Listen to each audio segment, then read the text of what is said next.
Mwisho wa siku pale mtu amekuwa amevurugwa, hamu anakosa. Uwezo wa kusimama unakosekana. Ikatokea kabahatika imesimama kuperform anashindwa, akitokea kaperform kudumu anashindwa. Na kwa yule mtu ambaye imesimama vizuri ndio, lakini akiingia anawahi, vyakula pia vinahusika? Ndio. Kwa nini?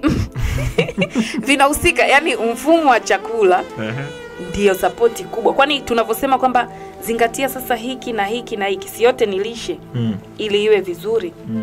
Yani nimeshasema homoni ya kiume inavyoshuka kwenye kuzalishwa, kinachotokea pale ni kwamba ile misuli ya uume haiwezi kuwa strong kwa sababu hatujaipa zile homoni zinazotakiwa. Umeelewa? Sasa ikasimama, imejitahidi, imeingia, haiko strong. Ni sawa na mtu ajiamini, nataka kupigana, umemchokoza lakini nguvu hana. Unajua kuna watu wa mikwara ila nguvu hawana. Haya, ingia ulingoni, umeingia ngumi moja chali. Na kwa mtu ambaye ana shida kama hiyo, ndio, na alafu anataka msaada, unamsaidiaje sasa? Ndio sasa sisi tuna tiba ambazo zinadili na chanzo. Kama ndo huko kwenye vidonda vya tumbo, gesi zimejaa, tuna tiba ambazo inaenda kufix moja kwa moja. Kwenye tumbo kuna hao bakteria ambao sasa ndo wanazidi kushambulia zile layers. Sisi tiba zetu zinaenda kuweka ulinzi. Mfumo mzima tunarekebisha mfumo wa chakula, lakini vile vile na wale wenye changamoto za bawasiri. Bawasiri hawa watu wanaosafiri mwendo mrefu. So unaelewa bawasiri inatokea wapi? Ile sehemu ya haja kubwa. Pale panapokuwa disturbed either kwa choo kigumu kinavyokuwa inaminywa ile sehemu. Wengine hawa wanaoingiliwa kinyume na maumbile, nao wengi wao wanakuja kulalamika bawasiri kwa sababu ya ile pressure inayotumika pale. Uzito kupita kiasi, kitambi hicho, mafuta, kupata choo kigumu muda mrefu. Kwa hiyo tiba zetu zinaenda kusolve kile kiini cha chanzo. Wengi wao walokuja kusik msaada wa nguvu za kiume, nimejikuta na fix huku kwenye mfumo wa chakula ama wenye changamoto za mifupa. Huku kwingine unakuta mtu anakuja yuko sawa. Unakuta kwa sababu hatuwezi kutibu bila kuchukua historia. Unamuuliza, je, una changamoto yote ya kiafya ukiachana na hili ulokuja nalo hapa? Hapo hamwezi mkatibu bila kuchukua historia. There is no sasa way. Mimi nimetoka kwa Hadija huko. Sawa? Siku hiyo au baada siku moja nikaanza kuwashwa hatari nini.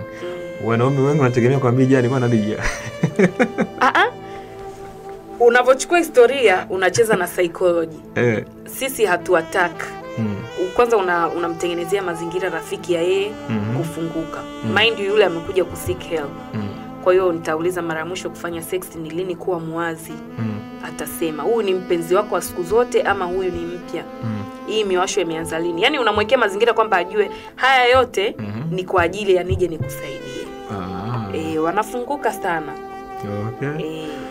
Kwa hiyo mtu sio lazima akwambie eti nimefanya jana, lakini kuna namna mtu wewe unamweka vizuri alafu anaongea yeye mwenyewe bila shida. Anaongea. Kumbe. Na kwa watoto wa kike sasa. Kwa watoto wa kike. Ambaye pia ana shida. Na kuna wengine ambao wanasema wanaume wana shida ya nguvu za kiume. Ndio. Lakini wanawake sio shida. Unasema kama wao wana hisia. Sawa? Je, mwanamke ambaye dakika 2 amechoka ana shida gani? Hisia, yani hiyo ni hisia. Hisia inakuwa imekata. Wewe ukichoka lakini ile bado wanahitaji kwa lugha ya mtaani nyege. Bado zipo. Lazima utajishughulisha. Yani kuna watu wengine, mimi nakwambia ukweli kabisa, uvivu. Ni uvivu either uvivu ama mwingine dakika ya kwanza au ukishamaliza ya kwanza ile ya pili hawezi akaendelea, nakwambia amechoka. Jose, ile na ni kweli kabisa, unaona kabisa huyu mtu kachoka, unafanyaje? Unajua ile ni starehe. Ni sawa na mtu achoke pesa. Mtu uanze kumpa pesa akwambie nimechoka, kweli Jose? Yani pale inakuwa hisia imekata. Ukimchunguza labda kama pengine alienda kimaslahi, maslahi yamekata, ama ni mtu wake kweli lakini hisia zimekata, ama anapata maumivu alivumilia tu ili wewe ufike, na yeye aeleze hisia zake. Okay. Kwamba nimechoka. Anasema happy wife, happy life. Kama utamdig vizuri, ujue chanzo cha hichi tatizo ni nini, mbona wanakuwa sawa. Kwa hiyo mwanamke sio kwamba huwa anachoka, lakini anakuwa hana hisia na wewe, hakupendi na maana. No, swala la hisia usianze kusema. Sasa mwanamke kutokuwa na hisia na wewe na maana hakupendi. No. Kuna hisia na wewe na kuna hisia na tendo. Umeelewa sio? Siku hiyo anakuwa hana hisia. Pengine unakuta mood off.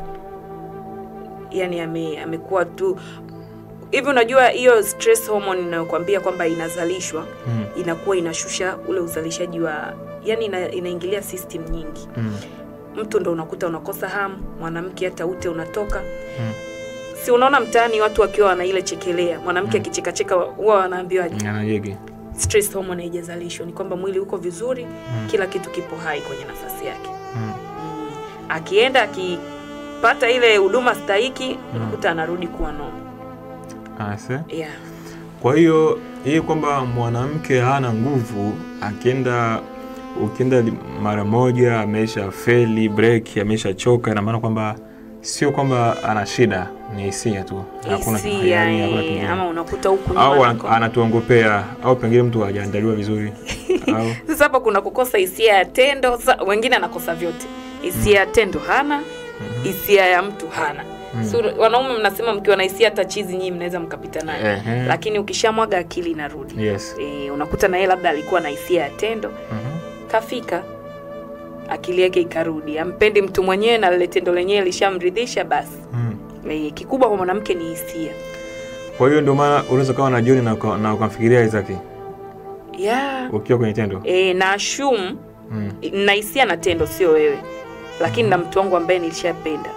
Navuta hisia. Ndio maana unakuta wengine wanazidiwa. Yuko na John lakini anaita Frankie. Hiyo. Kama hivyo. Yeah. Hizo kesi bana ninazo sana.